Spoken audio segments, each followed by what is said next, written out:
Le journal de 20h, David Pujadas. Bonsoir et bienvenue à tous. Voici les titres de l'actualité de ce mardi.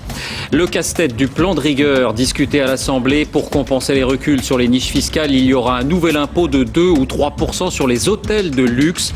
Le seuil de la taxe sur les hauts revenus devrait être abaissé. Est-ce suffisant pour faire face aux menaces de la crise de la dette? Invité François de Closet qui publie un livre sans appel. Bonsoir et à tout à l'heure. Bonsoir. 7 patients morts et non plus 4. L'enquête sur l'urgentiste de Bayonne soupçonné d'euthanasie active prend une nouvelle dimension. Le médecin dit avoir agi en communication avec les familles. Alerte au botulisme. 8 personnes ont été gravement intoxiquées. L'une d'entre elles est entre la vie et la mort après avoir consommé de la tapenade artisanale. Le système de stérilisation était défaillant. Dans l'actualité également, un témoignage alors que le procès Chirac entre dans le vif du sujet. Sa fille adoptive affirme que son père ne la reconnaît plus. On l'entendra tout à l'heure.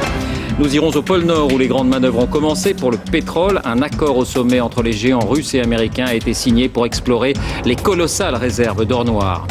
Et puis au lendemain de la rentrée, enquête sur les devoirs scolaires. Y en a-t-il trop? Sont-ils vraiment utiles? Les avis sont partagés. Une étude récente leur est consacrée. C'est le dossier de cette édition. Merci d'être avec nous.